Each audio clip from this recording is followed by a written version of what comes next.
Here's a quick demo of the Sharp Linear Tracking Stereo Turntable, RP-113.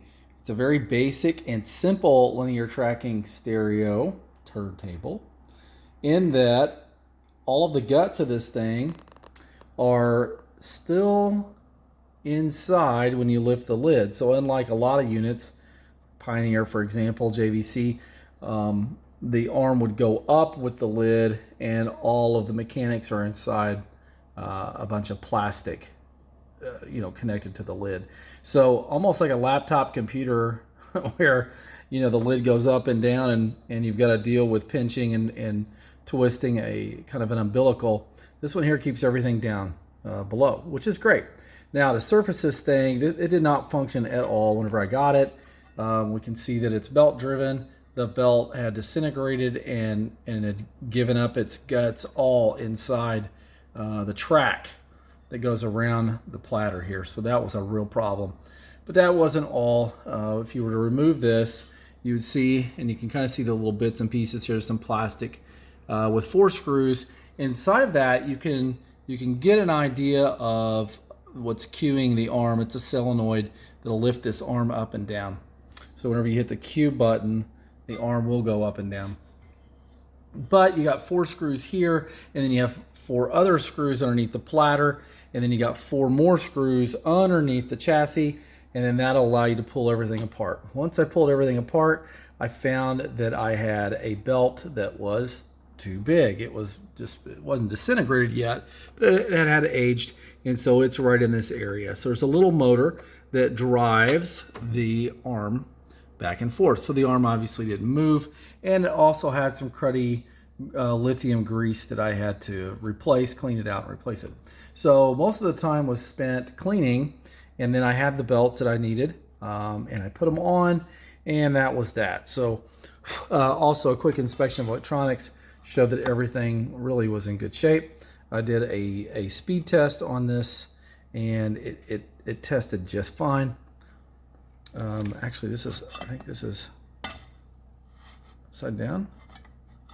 Let's try it this way. Oh, it's a little icky. I think that's right side up now. Okay, it was upside down. Anyway, let's do a real quick demo. I've got kind of a rough Pieces of 8 sticks album that I like to demo off of, although it's not ideal. And of course, being a YouTube video, we're going to get canceled real quick.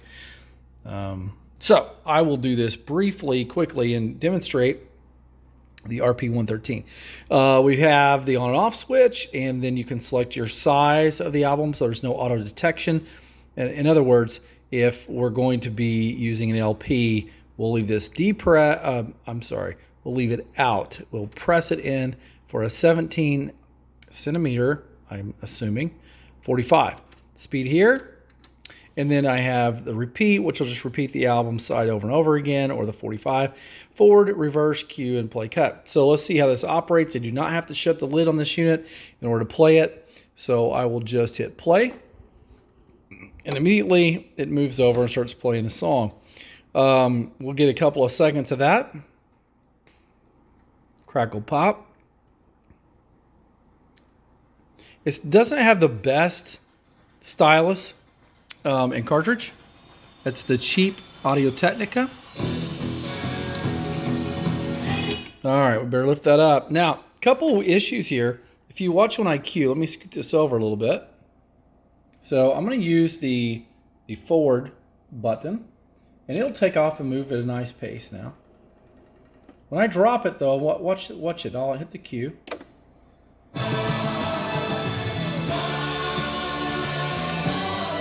Now watch when I lift up. Oh, you know what? It hung in there. It didn't jump around too much. Usually it jumps. So it actually did pretty good there.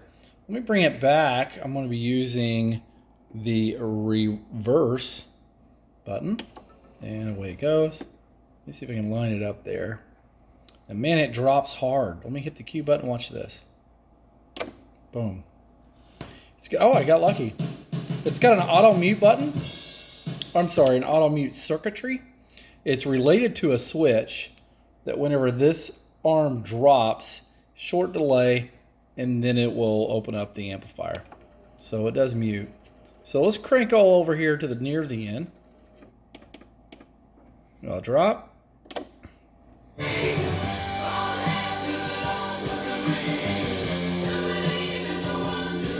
Doesn't sound that awesome, honestly. I really feel like it's the cartridge issue. I've played a couple albums on it, and they do sound better than this one. I want to show you the endo without getting, you know, canceled here by YouTube. Let's drop. We'll see it finish out. There we go. Boy, and it really moves the arm around a little bit when it gets to the end. It kind of yanks it around, but anyway, it'll come on over and it will stop. Kaboom. End of story. So if I want to play again, I could have had repeat on, but play cut, what that'll do is just start the album, and then if I want to do a I'm sick of this, wrong album, whatever, hit the button again, lifts it up, moves it over, parks it, and stops really quick so you can remove the album.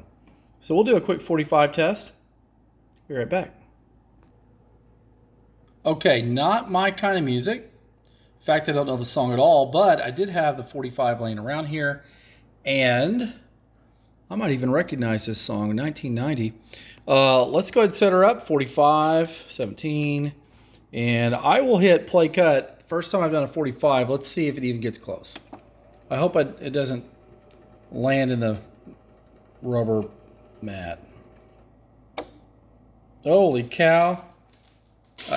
I didn't even adjust the thing.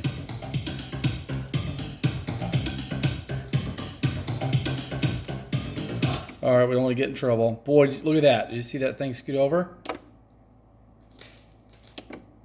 Oh, it keeps scooting over. Look at that. It's going to wind up off the... No? I thought it was going to wind up off the record. It's kind of hanging in there. But the point I'm trying to make is this is not a perfect unit. And it could be the technician. It could be me. I didn't do any fine adjustments in there. Let me see if it will end and return properly. Crackle pop. Oh, look, we can't even get to the end. It is not enough.